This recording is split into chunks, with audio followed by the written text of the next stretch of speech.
कई दिनों से पुलिस एक मौलाना साहब को तलाश कर रही थी। आखिरकार कड़ी मशक्कत के बाद मौलाना पकड़ा ही जाता है। मौलाना जब पकड़ा जाता है तो मौलाना साहब से पूछा जाता है कि आपका मोबाइल किधर है।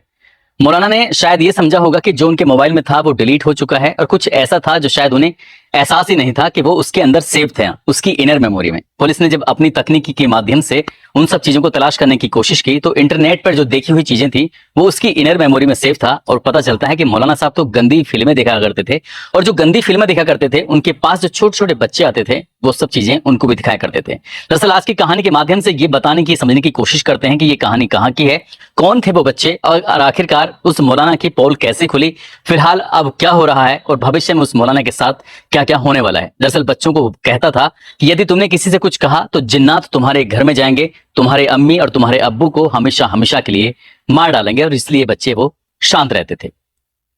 आदाब, नमस्कार, सत श्री अकाल। मैं उस्मान सैफी। आज की जो सच्ची घटना मैं आपको सुनाने जा रहा हूं, ये सच्ची घटना है उत्तराखंड प्रदेश का एक जिला है उधम सिंह नगर और उधम सिंह का ही एक शहर है रुद्रपुर। दरअसल रुद्रपुर कोतवाली क्षेत्र का एक गांव लगता है मलसी।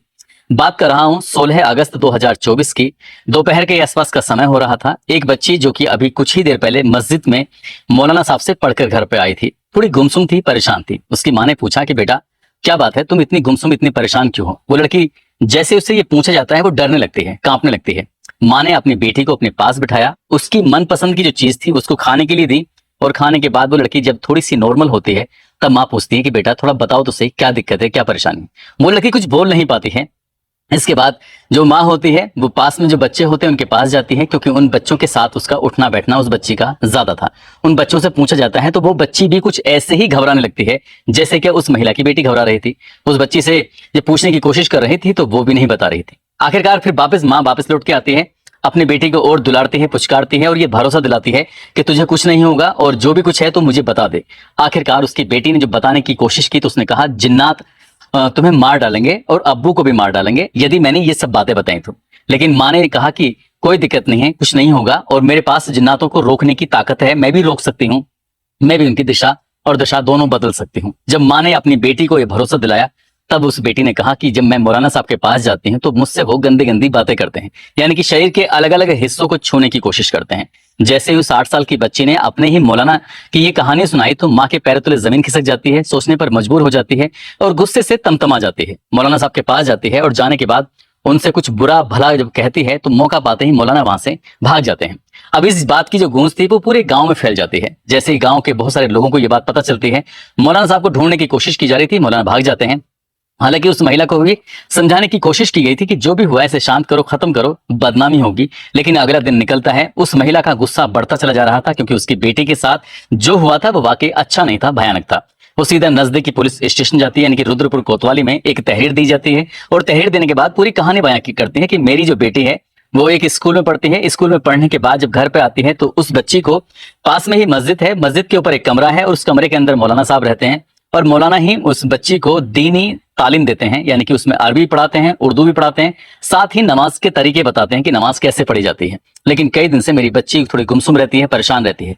इस तरह की जो तहरीर थाने में मिलती है उसके बाद फिर इस जिले के जो एसएसपी होते हैं, एसएसपी के पास उस थानेदार ने बातचीत की, मुकदमा दर्ज हो जाता है और मुकदमा दर्ज होने के बाद आखिरकार जो इसके जिले के एसएसपी होते हैं मंजूनाथ टीसी, वो 18 सदस्यीय एक एसआईटी का गठन करते हैं ये जानने के लिए कि किस में बात में कितनी सच्चाई है, कितनी नहीं है। आखिरकार इस मामले की जांच पड़ताल करना शुरू करते हैं तो पता चलता है कि मौलाना मौका पाते ही वहां से भाग चुका था। वो कहाँ का रहने वाला था उसके बारे में पता करने की कोशिश करते हैं तो उत्तर प्रदेश का एक जिला है पीलीभीत और पीलीभीत का ही थाना लगता है जहानाबाद। उसी का एक गांव है डोंग। डोंग का रहने वाला वो मौलाना कुछ दिन पहले तक रामपुर के शाहाबाद में नौकरी किया करता था, लेकिन बताते हैं कि वहां पर जो मस्जिद से होने वाली आमदनी थी, यानी कि वेतन था, मानदेय था, वो कम था। इसलिए उसने शाहाबाद की उस नौकरी को छोड़ने के बाद सीधा उत्तराखंड के उधम सिंह नगर जिले के रुद्रपुर कोतवाली क्षेत्र का जो गांव लगता है मलसी, उस गांव में जाकर ये करीब 2 महीने पहले वहां पर ज्वाइन कर लेते हैं और नमाज पढ़ाने के साथ साथ अपने ही कमरे में कुछ मोहल्ले के बच्चों को दीनी तालीम भी दिया करते थे, यानी कि उर्दू और अरबी वगैरह पढ़ाया करते थे। अब मौलाना को तलाश करने के लिए जो पुलिस की टीमें थी वो लग जाती हैं। आखिरकार मौलाना पकड़ा जाता है और पकड़ने के बाद इस मौलाना को जब लेके आते हैं तो मौलाना साहब से पूछताछ की जाती है कि आखिरकार कहानी क्या है, क्या क्या नहीं है। तो मौलाना ने बिल्कुल इत्मीनान के साथ सारी बातों को बताया कि ऐसा कुछ भी नहीं है, यानी कि उन सब चीजों को झुटलाने की कोशिश की। मौलाना का जो नंबर था वो बंद था, लेकिन उस मौलाना के नंबर को जो मोबाइल को जब्त किया गया तो उसे ये नहीं पता था कि जो उसने मोबाइल की हिस्ट्री में देखा था उसके अंदर सेव है, यानी कि उसके रूट वेव जो होता है उसमें पहले से सेव होता है, उसको आसानी से डिलीट नहीं किया जा सकता। और वैसे भी पुलिस के पास अच्छी खासी तकनीकें होती हैं, उस तकनीक के माध्यम से पता चलता है कि वो उसमें गंदी फिल्में यानी कि पोर्न साइट के पास जाकर गंदी फिल्में देखा करता था।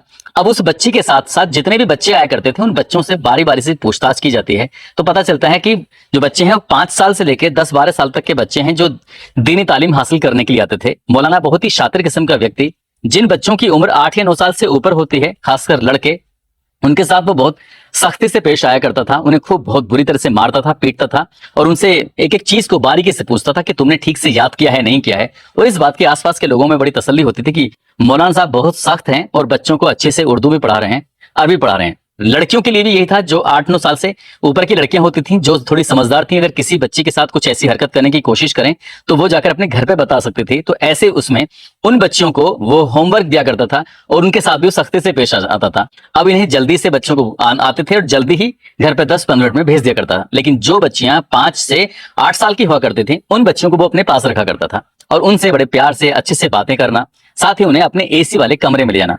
बारी बारी से उन लड़कियों को वो एडल्ट फिल्में, गंदी फिल्में, पोर्न वीडियो इस तरह से दिखाया करता था और जो जो उस वीडियो के अंदर होता था कुछ कुछ वैसे ही हरकत करने की वो कोशिश करता था। पुलिस की जांच में आया कि वो अकेली बच्ची नहीं थी बल्कि 5 लड़कियों के साथ लगभग 1.5-2 महीने से ये सब ऐसे ही चल रहा था। और सब बच्चियों से ये कहा गया था कि अगर किसी ने भी घर जाकर ये सब बताने की कोशिश की कि तुम्हारे साथ क्या होता है, तो जो मेरे पास जिन्नात हैं वो उसके पास जादू है और उन जिन्नातों को वो छोड़ देगा, तुम्हारे घर जाएंगे, तुम्हारी मम्मी, तुम्हारे पापा, इनको वो मार डालेंगे, यानी कि उन्हें बहुत नुकसान पहुंचा सकते हैं।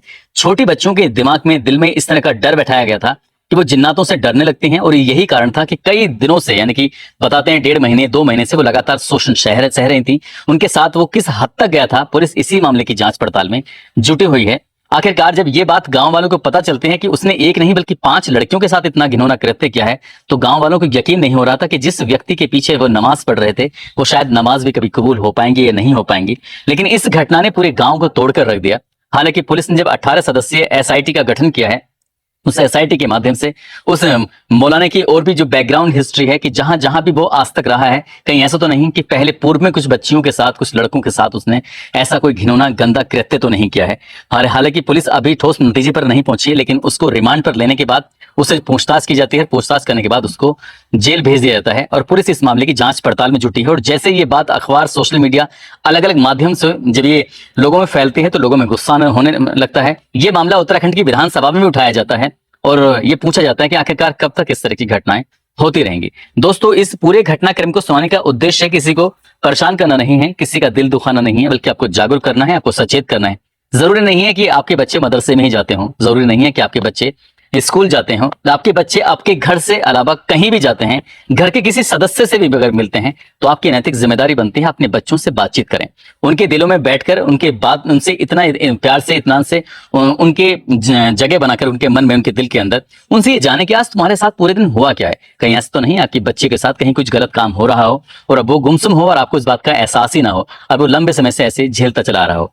आप ये बताएं कि किस चीज को छूने से अच्छा होता है, किसको छूने से गलत होता है, यानी कि गुड टच और बैड टच के बारे में अच्छे से जानकारी दें। हालांकि सरकार, जो अलग अलग राज्यों की सरकारें हैं, वो स्कूल कॉलेजों में इस तरह के प्रोग्राम चलते रहते हैं कि क्या गुड टच होता है, क्या बैड टच होता है, ताकि किसी बच्चे के साथ इस तरह की हरकत ना हो। लेकिन ये परिवार के लोगों की भी जिम्मेदारी बनती है कि अपने बच्चों से वो बहुत नजदीक जाके उनसे ये बातचीत करें कि उनके साथ कहीं कुछ गलत तो नहीं हो रहा है। यदि हो रहा है तो उस अपराधी को, उस आरोपी को, वो चाहे कोई भी हो, किसी भी किस्म का व्यक्ति हो, उसको सजा दिलवाने की कोशिश करें ताकि भविष्य में किसी बच्चे के साथ कोई ऐसी घटना ना हो।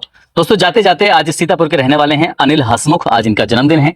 इनको जन्मदिन की ढेरों सारी शुभकामनाएं, बहुत बहुत मुबारकबाद। साथ ही कुछ लोगों ने नाम लेने की अपील की है, जिसमें राहुल मीणा है, राव मोहम्मद यासीन है, हेमसिंह है, मोहम्मद अकरम जावेद, हर्ष कुमार, राजेश कंवर, शमशुल अंसारी, ब्रजकिशोर वर्मा, मौलाना शमशाद, समीर अंसारी, इरफान खान, काजल तिवारी, सुशील वर्मा, अक्षय कुमार, मोहम्मद अजीम अहमद, कपिल डागुर, मोहम्मद कासिम, नरेंद्र सैनी, मंजू देवी। आप सब लोग अपना ख्याल रखें, सुरक्षित रहें। जय हिंद, जय भारत।